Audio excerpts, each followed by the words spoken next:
What really happened to Celeste? And why does everything about David's involvement feel so strange, almost like the truth is being buried in plain sight? From the moment her story hit headlines, people felt something was off.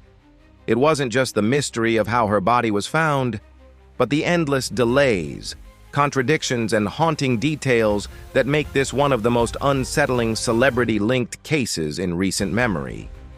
The official record lists her cause of death as deferred. That word alone raises red flags. It means the medical examiner couldn't confirm what killed her, which leaves the door wide open to speculation. Natural causes? Homicide? Something else entirely? The fact that the authorities are saying it could take months before an official ruling doesn't sit well with the public. Every day that passes without answers feels like another day where the truth is slipping further out of reach. And here's the unnerving part. If the ruling comes back and says natural causes, what happens next? Do investigators just close the case?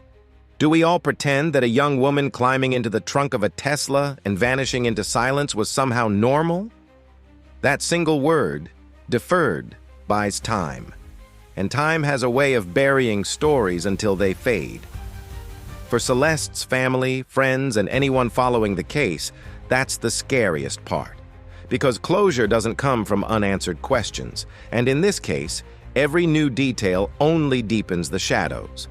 Take, for example, the rumors about Celeste's pregnancy. This is one of the most talked about threads in the entire story. For months, whispers circulated that she was carrying David's child. Screenshots from old Discord messages seemed to confirm it, with Celeste allegedly admitting she was pregnant. If those messages were genuine, she would have been far along by the time she disappeared. But then the autopsy report drops a bombshell. No womb was found with her remains. How can that be? Was she never pregnant? Did something happen in between? Or is this evidence of something far darker? The contradiction between her private messages and the official medical report fuels theories that David may have pressured her into making an impossible choice. Some believe this became the breaking point in their relationship, sparking the spiral that ended with her death. It's only speculation, but in a case where nothing lines up, speculation becomes fuel for the fire. Meanwhile, David's behavior adds layers of discomfort. While people demand answers, he's online like nothing's wrong. He's active on Fortnite, logging hours, playing games, even dropping a bizarre "okay" comment on a TikTok post about the investigation before quickly deleting it. Was it a mistake? A slip of his digital mask? Or was he trying to answer from another account and got caught? Either way, it proves one thing. He's watching everything people say about him, and that makes his silence all the more calculated. Because he's not completely absent. He's just avoiding accountability. People can't wrap their heads around it. A young woman tied to him in so many ways is found in his car, and instead of grief, instead of outrage, he's gaming. To some, it looks cold. To others, it looks dangerous. Even his defenders admit the optics are terrible. One person summed it up in a bitter comment. "I know what he did was bad, but can a guy play some games in peace?" That's the perception. David hiding behind screens while Celeste's story rots in the shadows. And then comes one of the most chilling parts of this case, the liquor store video. It shows Celeste on March 19th, 2024, running at 7 a.m. Not walking, not casually strolling, but running. Think about that. Who goes to the movies at 7 in the morning, like her brother claimed she was doing? The story doesn't hold. In the clip, she's in white pants and a black sweatshirt, matching her missing persons report. The urgency in her body language is undeniable. Even more disturbing, other people are running too, almost like something spooked the whole area. Then suddenly, her pace slows, and she walks normally again. Within moments, she's gone from the frame. No car picks her up, no one follows her into view, she just vanishes. That brief sequence has haunted everyone who's seen it. It's the last glimpse of her alive, and it doesn't just raise questions, it screams them.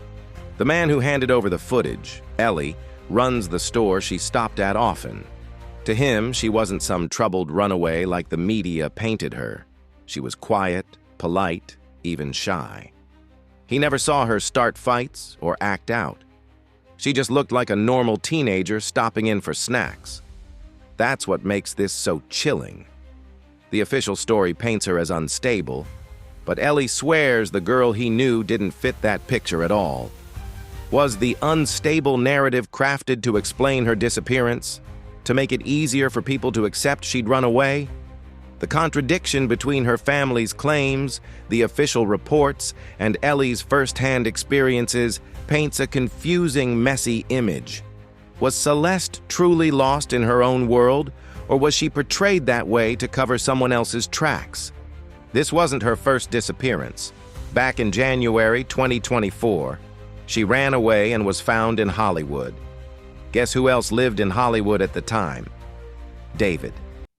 The overlap is suspicious, and people can't ignore it. Was he part of her first disappearance too? Or was it pure coincidence?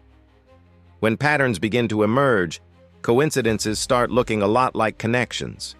And when her body eventually turned up, it was in David's Tesla. Not just near him, not in some random place, his car. That fact alone is impossible to dismiss. The Tesla itself tells its own disturbing story. It sat in the same spot for weeks, racking up tickets before it was towed. During that time, Celeste's remains were in the trunk. Weeks. Neighbors, officers, bystanders, nobody noticed. That level of neglect feels almost unreal. Even more suspicious, there was no report of the car being stolen, which means one of two things. Either it wasn't stolen or it was stolen in a way designed to keep it close. The car was parked near David's rental, making the stolen car theory weaker by the day. A vehicle abandoned with a body inside, sitting for a month in Los Angeles heat, and nobody asked questions? It doesn't make sense. Unless, of course, people weren't supposed to ask. The condition of her remains shocked even seasoned investigators. Only her head and torso were found. Her legs were missing. That detail broke the internet. People immediately began theorizing. Hit and run? Mutilation? A cover-up attempt? None of the answers feel satisfying, and all of them feel horrifying. The medical examiner still hasn't confirmed cause or manner of death. But one thing is certain. Celeste didn't put herself in that car. She didn't mutilate her own body. Someone else was involved. The unanswered question is who and why. And here's where technology comes into play. Teslas aren't just cars. They're rolling surveillance systems. They have cameras on every side, sensors logging every movement, notifications pinging the owner's phone when the car is opened or closed. If anything happened around that Tesla, the data should exist, which means David likely received notifications tied to the car. If that's true, then ignorance isn't possible. He would have known. Then there's the key card. Someone found a Tesla key card lying outside the vehicle. That discovery alone raises eyebrows. Did David abandon the car entirely, leaving the key behind? Was it dropped by someone else?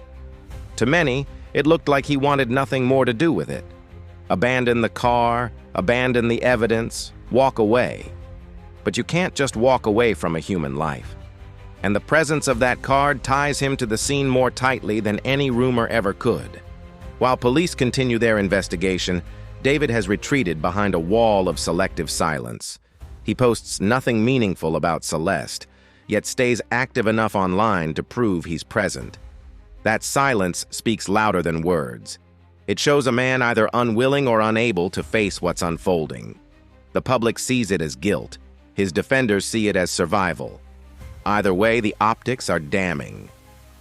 Making it worse, a video surfaced of him returning home after performing with Callie Ocious just days before the body was found. Now that footage looks like a different story entirely. Callie herself has erased all traces of their collaboration, scrubbing songs and posts that once tied them together. For her, the association has become toxic. For him, it's another reminder of how quickly the walls are closing in. And then there's the contradiction between his image and the accusations. David often leans on his faith, presenting himself as a man of God, battling between the flesh and the spirit. He talks about depending on Jesus, about keeping his walk steady. To his followers, that image was powerful. But now, in light of the allegations and the evidence, it looks like the darkest kind of hypocrisy. The idea that someone could project such purity while allegedly being tied to something so grim feels like a betrayal. It's the kind of contradiction that sticks in people's throats and makes them question everything they thought they knew about him. The case remains wide open, and yet it feels like it's going nowhere. The authorities admit they don't know much. The medical examiner still hasn't ruled. Search warrants have been executed, but no charges filed. David has vanished from public view except for his digital footprints. Celeste's family is left in limbo, demanding answers that never seem to come. And the public? They're left piecing together fragments, watching the contradictions pile higher with every passing day. Think about it. Delayed autopsy reports, vanished pregnancy rumors, chilling surveillance footage, an abandoned Tesla, missing body parts, a key card left behind, and a man who acts as though none of it touches him. It's a story riddled with questions and drowning in silence. Was David directly involved in Celeste's death? Or is there another layer we haven't seen yet? Is this the story of a young woman destroyed by proximity to fame and power? Or is it something darker, something orchestrated and covered up with precision? The truth is out there, buried under secrets, distractions, and time. But one thing is certain: Celeste didn't deserve to vanish like this, and her story won't fade until answers come to light. So, what do you think? Is David hiding the truth? Or is there another piece of this puzzle waiting to surface? Drop your thoughts down below, hit that like button, share this video with your friends, and don't forget to subscribe so you don't miss the next update. Because this case is far from over, and the next revelation might just change everything.